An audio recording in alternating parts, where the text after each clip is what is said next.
Hello everybody, my name is Robert Michelle. Today I want to talk to you about investing when you are just starting out. In this video, we're going to go over 3 points. Those 3 points are how to start investing, why you should start now, and why you should really take the time to learn yourself how to invest instead of relying on other people to manage your accounts for you. You guys hear that? My neighbors are playing the trumpet outside. Okay, the first topic is how to start investing. So first things first, you're gonna wanna open a free brokerage account with one of these brokerages that are on screen right now. Starting off with Robinhood. Robinhood has a lot of users because of the interface is super easy, as well as all these other platforms, they're all really easy. Robinhood kind of uses confetti to entice people. This is actually looked at as a problem for a lot of people in the investing community due to the fact that people claim that it makes you feel like you're in a casino and ultimately gambling your money away. But if you don't care about that kind of stuff, Robinhood is a pretty solid platform. Webull has amazing charts and graphs that you can actually watch throughout the day when the stocks are trading. It shows you a ton of information, and the top YouTubers usually use these stock graphs when they're doing their live streams throughout the day. Fidelity is a super trusted brokerage. It's been around since 1946, and a lot of people love it because it's so straightforward and to the point. And with Fidelity, you can open a lot of different investing accounts, such as Roth IRAs and rollover IRAs. M1 Finance is really known for letting you create pies, and in one pie, you can put different stocks. When you create that pie that has those stocks in it, you can allocate a certain percentage of your money that you deposit into the account, and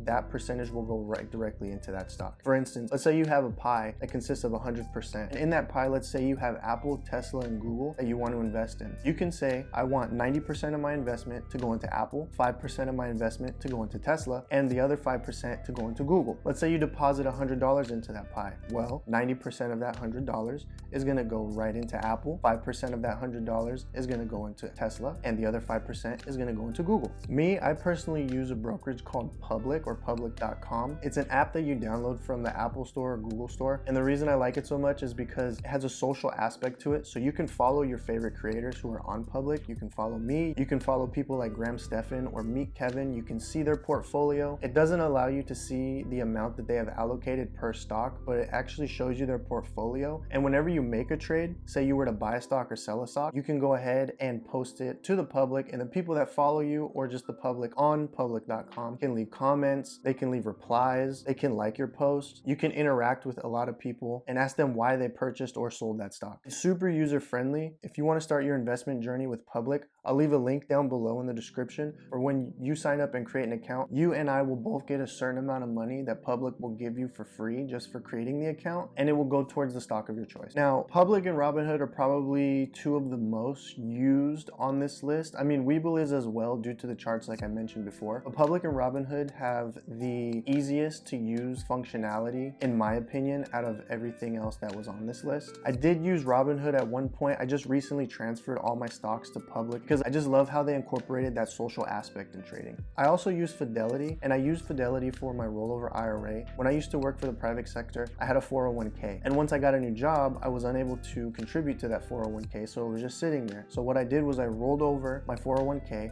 into a rollover IRA on Fidelity, and I kind of just let it sit there. Maybe in another video, we'll talk about what I'm invested in. When it comes to M1 Finance, I haven't used it yet, but I plan to very soon. For M1 Finance, I'm going to create a Roth IRA. The reason I'm choosing M1 Finance is because I can create a pie with all the stocks that I want, and I don't necessarily have to worry about investing in them and keeping up with investments on individual stocks. What I want to do is exactly what I mentioned before, is I actually want to put a couple ETFs, which are exchange traded funds, in this pie and allocate a certain portion of my paycheck every month to this pie so that it'll be spread across all sorts of different ETFs. Sorry, I had to fix that glare. I didn't even realize that there was a glare on my face. So you really can't go wrong with any one of these investing platforms. The only thing that I really encourage you to do is do your own DD or do your due diligence and make sure you know the pros and cons based on your own research in order to make this decision on what platform to use. The reason being, there's a lot of negativity towards some of these platforms in regards to payment to order flow. Maybe you heard about the GameStop trading halt. A lot of these things are something that you have to take into consideration when you open a platform. Don't just blindly listen to people on the internet, even myself. Make sure to always fact check everything that you see and hear here, and don't let anything scare you from starting your investment journey. Number 2, why should you start investing right now? Let's be honest, investing is a scary road to go down. I'm sure that you've heard horror stories of people losing thousands upon thousands of dollars trading, whether that be trading options or they just bought a stock that they thought was going to go up and it didn't go up, it actually went down, so they lost their money and they sold it for a loss instead of a profit, and woe is me, everything is going downhill and the market is crashing. Well, I'm here to tell you that those people are spreading FUD, fear, uncertainty, and doubt. Not only are they spreading FUD, they're actually scared to invest themselves. They need someone to feel on par with them and their feelings to justify why they're feeling that way themselves. If you want to have a decent retirement, or at least some kind of money for when you retire, or maybe you want to pass it on after you pass away to your kids or any relative, maybe your husband, your wife, I don't know, maybe you have animals that you want to give it to, I don't know, people do that nowadays, I guess, then you need to start investing right now. And the younger you start investing, the better it's going to be for your future. According to financiallysimple.com, if you don't start investing until you're 45 years old, it's actually going to take you 3 times as much money, maybe even more, to have a decent sized retirement account than if you were to start investing when you were 25. This is because when you start investing young, you have the luxury of gaining that beautiful thing that all long-term investors love, and that's called compound interest. Compound interest is interest that your money earns you while it's in your portfolio as your stocks grow. It's almost like a snowball effect. Over time, you'll be adding money into your account. This money will grow as you put more money into this account. Now, that money that's in your account will automatically grow when your stocks grow. Not only are you allocating more money from your paycheck, but you're also gaining the percentage growth that each ETF or stock is giving you daily. For instance, let's say you bought Apple, and I use Apple all the time for all of my explanations because I absolutely love this company. It's an absolute banger, and if you have the opportunity, you need to buy it. Not financial advice, of course, just a personal preference, and I feel like you know why I'm referring to Apple as a stock that maybe,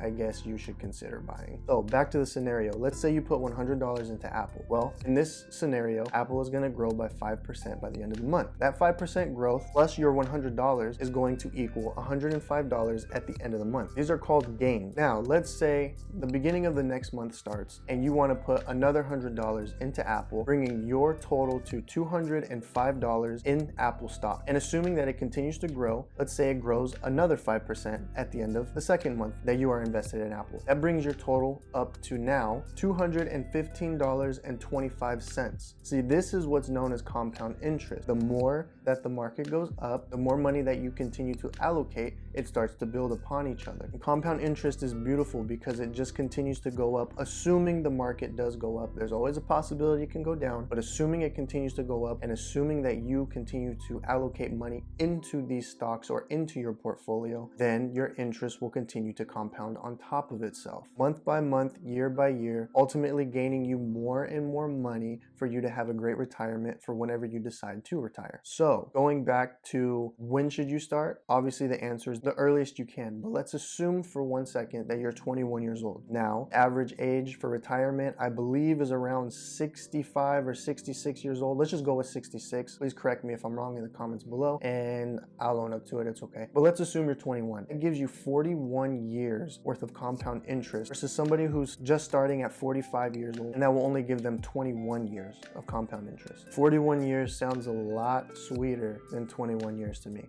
Now, me personally, my investment journey didn't even start until I want to say of January 6th, 2021. And the reason being is because I was always scared to start investing because, again, as I mentioned earlier in this video, I heard all the horror stories. I heard everything that could go wrong, will go wrong. I heard there were going to be market crashes. And frankly, I just didn't want to lose any of my money, which was dumb because at the time I wasn't even saving any money to begin with. So it's not like I had any money to play around with. And maybe in another video, I'll explain why I actually started to invest. But starting at 26, that's when I started. 26 years old. And I wish, and you're gonna hear this from a lot of investors that I've noticed, they always tell you the biggest regret is they didn't start earlier. So start now. It really doesn't matter at what point in time or what age you start at. Yes, I told you in the beginning, start when you're younger, but if you are 45, just start now. It doesn't matter. You can still grow compound interest. Yes, it might take you a lot more money to feel comfortable financially, but at least you're starting. So many people in this world do not invest in anything. They don't save their money. They're living paycheck to paycheck. And I understand everyone's scenario varies on their situation. You can literally start by opening one of the brokerages in the beginning that we talked about and depositing $1. Who knows, maybe that $1 will turn into $1 million one day. Maybe it's wishful thinking, but you never know. So that brings us to number three. I don't know. I usually do three. I don't know about you guys. I usually do three. Number three is, why should you learn how to invest yourself rather than giving your money to somebody to invest it for you? Let me start this off by saying, according to Forbes.com, only 18% of active hedge fund managers beat their benchmark of beating the market in over 15 years. Only 18%. Out of these overachievers and outperforming hedge fund managers, 97% experienced underperformance in the last 5 years. More than 60% experienced underperformance in the past 7 years, and 2/3 of these superstar all-star hedge fund managers underperformed in the past 3 or more years. That means regular ETFs such as the S&P 500 and the SPY have outperformed these so-called expert traders 82% of the time. So essentially, if you were to put all your money in the S&P 500, you have an 82% chance of beating these millionaire, billionaire hedge fund managers.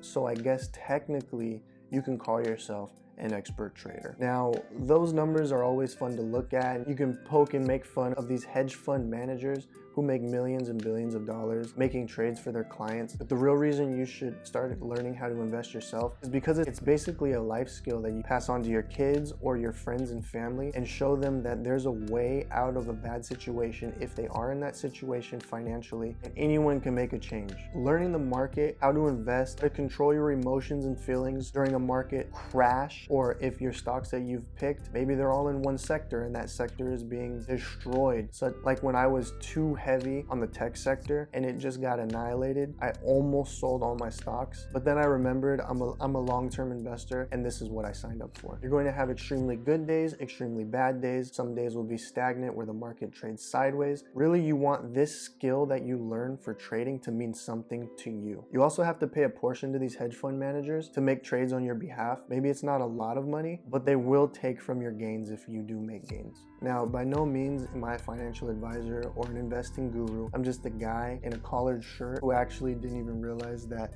the sun was on his face basically half of the video. But if you need reassurance in starting your trading journey, I'm here to help you out. Invest in yourself, learn the skill of trading, learn the skill of investing, and I'll be here to help you out on your journey. It's gonna be scary, the unknown, taking that risk and not knowing if the market is gonna eat up your money, basically feeling like you're throwing it into a pit of fire when the red days happen. Well, that's a normal feeling. Don't worry about it. Also, you need to establish a plan. Never, ever, ever start investing in a company or even in general without a plan, because when you go in blind, that's when you're most likely to sell and take that loss and accept that loss, and you don't want to do that. The main thing is, I never want anyone to look back on their life and say, well, what if? What if I started investing earlier? Would it have made a difference in my life now? Who knows? And you never will know unless you start investing now. So I guess I'll end this video by saying thank you for spending this time with me, and I hope you gained some valuable knowledge or information. If you have any questions, leave them in the comments. I'll try to get to them when I can, and I will see you guys in the next video, and thank you again.